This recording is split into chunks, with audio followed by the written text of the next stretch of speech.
আসসালামু আলাইকুম সবাইকে। রেহানা জামাস ডায়েরি ইউটিউব চ্যানেল থেকে আপনারা সবাই কেমন আছেন?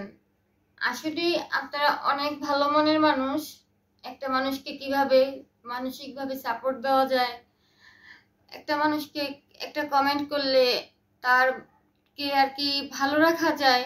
একটা কমেন্টে যেমন খুব খারাপ লাগে, আর একটা ভালো কমেন্ট দেখলে মনটা খারাপ হয়ে গেলেও পরে ইমোশনাল হয়ে পড়ি। যাই হোক, অনেকেই আমার সম্পর্কে অনেক কিছু জানতে চাইছেন। এখন একটা না বড় ভিডিও দিলে তো আপনারা দেখবেন না, একটু একটু করে দিব। আর আপনারা কি কি ভিডিও চান, আর আমি এখানে আসছি কেন আমি আরো একবার বলি। দেখেন, আমি অনেক অসুস্থ, সবকিছু মিলিয়ে আমি অনেক অসুস্থ। আমার হয়তো আপনারা আমার জীবন কাহিনী শুনছেন, তো নাইবা বলি, তারপরে বলি আমি ক্যান্সারের সাথে আক্রান্ত, তারপর আমার লিভারের সমস্যা আছে, সবকিছু মিলিয়ে। তো আমার হাজবেন্ডের সাথে আমার একদম ছোট থাকতে বিয়ে হয়েছে। ছোট থাকতে বিয়ে হয়েছে, এটাও গার্ডিয়ানের ভুলের কারণে। আপনারা সবাই সন্তানের দিকটা দেখবেন, আর সন্তান যদি কিছু বলে ওই দিক নির্দেশনা মতো চলবেন। আমার বোন বা ভাই তারা আর কি, আমি কোনো কিছু করতাম না, তারপর আমাকে অনেক দোষারোপ করতো। যাই হোক, ওই গল্প যদি আপনারা শুনতে চান তাহলে আরেকদিন বলবো আমি এটার কাহিনী। তো বিয়ের দিনের কথা হচ্ছে, আমার ভাসুরের বউ আর কি, আমার বড় যা, আর হচ্ছে তার মা আর কি, আমার ভাসুরের শাশুড়ি অনেক ভালো মনের মানুষ ছিল। সে মারা গেছে, দোয়া করবেন। তো তারা সবাই, তার মামা আর কি, আমার জায়ের বাপের বাড়ির গোষ্ঠী সবাই আর কি বলছে যে এদিকে আমার বাবা মা, আমার আব্বা তখন বিদেশ থাকতো, কিন্তু আমার নানির বাড়ির এরা সবাই আর কি আমাকে নিয়ে আর কি ব্যস্ত ছিল। আর আমার যা আর আমার যত আর কি শ্বশুর বাড়ির আত্মীয় স্বজন আছে তারা আসছিল আমার মার সাথে কথা বলতে বলতে। আমার হাজবেন্ড বলছে যে আমি বিকাল 4টা থেকে রাত 12টা পর্যন্ত থাকবো, যদি তুমি না আসো তাহলে আমি এটা আর বললাম না।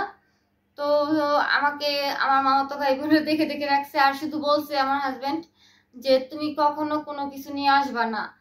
আমার তো স্বর্ণের, আমার নাম নিকনেম এ এ দিয়ে স্বর্ণের ক্লিপ, তারপর হাতে ব্রেসলেট, আর স্বর্ণ সবসময় ছিল আমার সাথে। তখন বলছে যে আমি আমার মামাতো বোনের কাছে সব স্বর্ণ টর্ণ দিয়ে, আমার মামাতো বোন বলতেছে আচ্ছা তুই পুরান জামা কেন পরতেছ, এক একটা জামার একটা কাপড় এক সেটও মিলাই তুই পরতেছ না। আমি বলি কি না আপা। তো ওই মামাতো বোনের কাছে দিয়ে আসছি, দিয়ে আসার পরে তারপরে অনেক যাই ঝামেলা হয়েছে। আমার ভাইয়া আসছে আমাকে নিতে। আমার তখন কাবিন কাবিন কি, ওই যে হজুরের যে কবুল ওইটা দেওয়া হয়ে গেছে। ভাইয়া আসছে, তখন ভাইয়া এসে কান্নাকাটি, ভাইয়ার চোখের পানি সহ্য করতে পারি নাই। তখন হচ্ছে আর কি কি করবো, আমি তাকেও ছাড়তে পারতেছি না, আমার ভাইয়ার চোখের পানি সহ্য করতে পারতেছি না। তবে কি, আমার ভাই আমাকে একা নিয়ে যাবে। তখন আরো ভয় পাইছি যে না, এখন গেলে তো আবার মার দিবে। আমি কিন্তু ভয়ে ভয়ে বিয়েটা করছি, বিশ্বাস করেন, যে আবার মার দিবে। তো এমন করতে করতে বিশ্বাস করবেন যে আমি 2টা বছর আমি বাবা বাড়ির থেকে বঞ্চিত হয়েছি। আমার আব্বা, কিছু বলার নাই। এত কিছু বলতে গেলে ওই ইমোশনাল হয়ে যাব। আপনাদের সাথে আরো অনেক কথা শেয়ার করব, এগুলো একটু সামান্য একটু বলতেছি। তো মা তো, এটার জন্য আমার মা, আমার চাচি শাশুড়ির মেয়ের বাড়ি ছিল আমাদের বাড়ির পাশে দিয়ে যেতে হয়। তো আমার মা আমার জন্য কিছু টাকা, কিছু জামা, কিছু আচার, যা পছন্দ করি তার কাছে দিয়ে দিত, যে আমার মেয়ের কাছে নিয়ে এই জিনিসটা দিয়েন। তার মধ্যে একটা ঘটনা কি, আমার বিয়ের 2 বছর পর হয়ে আর কি এটা। আর বিয়ের প্রথমে আমার আব্বা অনেক ঝামেলা করছিল, আমাকে মেনে নিবে বলে আমাকে রাখছিল, তারপর নিয়ে গেছিল আর কি, অনেক ঝামেলা করে আমাকে নিয়ে গেছিল। নিয়ে যাওয়ার পরে পরে আর দিবে না আমাকে। তো আমার শ্বশুর আসছিল আমাকে দেখার জন্য, নিয়ে যাওয়ার জন্য। তখন আমাকে বলে যে তুমি ঘুমের থেকে একদম উঠবা না, তুমি শুয়ে রইছো, তুমি কম্বলের নিচে থেকে যদি উঠো তাহলে তুমি মাইর খাবা।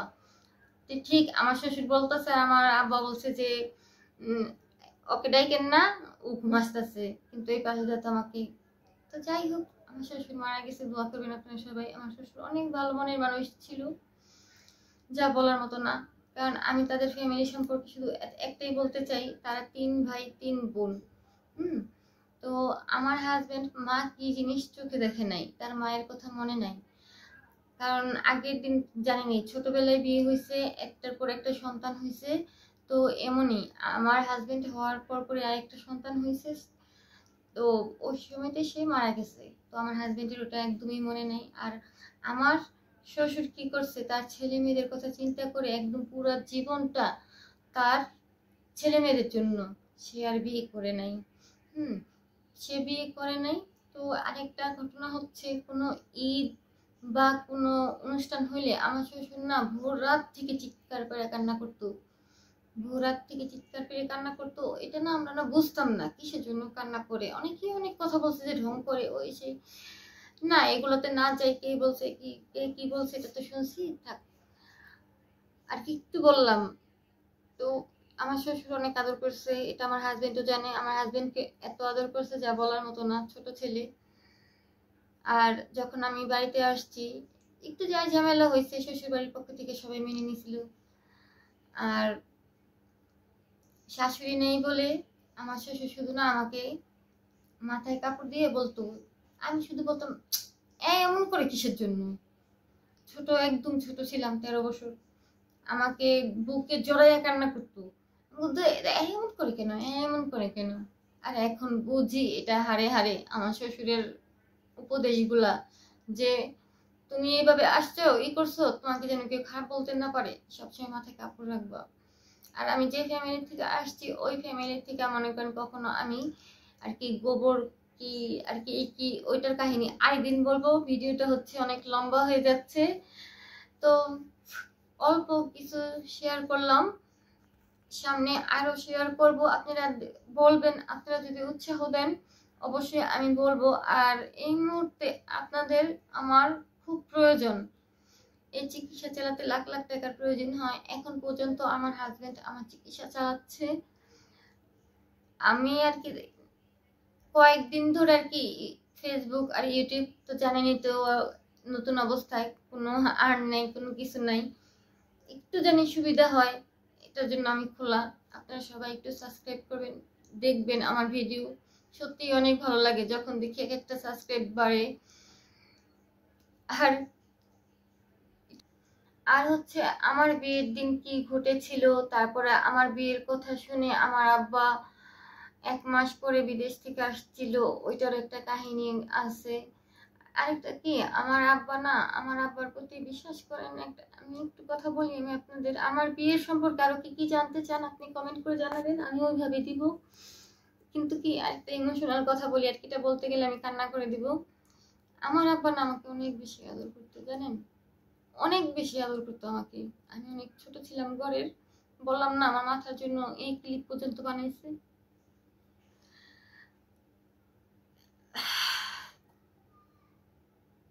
আব্বা আসলে পরে, আমার আব্বা প্রবাস থাকতো, আব্বা আসলে পরে লুঙ্গি গামছা নিয়ে আমি পুকুরের সামনে বসে থাকতাম, আব্বা গোসল করতো। আর আর কি আব্বা অন্য কাউকে না, শুধু আব্বা আমাকে করতো। আর আমার আব্বা আমাকে যে আদর করছে এটা কখনো ভুলার মতো না। কিন্তু এখন আমার আব্বা আর কি আরেক সংসারে, দেখতে মন চাইলেও পারি না। মাঝে মাঝে বলি যে চোখের দেখা আর কি, যে আমি যেন চোখ জড়িয়ে দেখতে পারি, দূর থেকে যেন দেখতে পারি একটু আমি আমার আব্বাকে। কারণ আমি আমার আব্বাকে কষ্ট দিতে চাই না, কারণ আমার আব্বার সাথে এখন যে আছে সে চায় না আমাদের সাথে থাকতে। আমার আব্বা আমাদের সাথে কথা বলুক, এটা সে চায় না। এটার জন্য চাই না আমার আব্বা আমাদের জন্য কষ্ট করুক। আমার আব্বা জন্য আমি আর কিছু বলতে পারতেছি না। আমি বুঝতে পারতেছেন আর কি আমি কি বুঝাতে চাচ্ছি।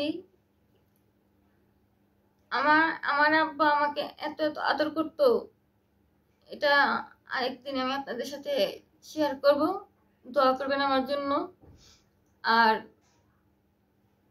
আমার যে প্রিয় মানুষগুলো আছে, আমার বাবা মা, ভাই বোন, আমার সন্তান, আমার স্বামী, সবার আগে যেন আল্লাহ নিয়ে যায়। সবসময় আমি দোয়া করতাম, হয়তো আল্লাহ দোয়া কবুলের মধ্যে আছে। দোয়া করবেন আপনারা আমার জন্য। আর আর কি বলবো, আপনারা আমাকে এত ভালোবাসেন, এত দোয়া দেন। দোয়ার চাইতে মূল্যবান সম্পদ আর জীবনে কোনো কিছুই হইতে পারে না। যতদিন বেঁচে আছি চিরকৃতজ্ঞ হয়ে থাকবো। সব সময় ভিডিও দেখে আমার পাশে থাকবেন, আপনারা কমেন্ট করে জানাবেন। আমি সম্পূর্ণ আস্তে আস্তে আমি আপনাদের সাথে শেয়ার করব। আর কিছুটা আমার পাশে থাকলে আমার কিছুটা হলেও কষ্ট কম হবে। এই তো, ভালো থাকেন, সুস্থ থাকেন, দোয়া রইল। আল্লাহ হাফেজ। আসসালামু আলাইকুম সবাইকে।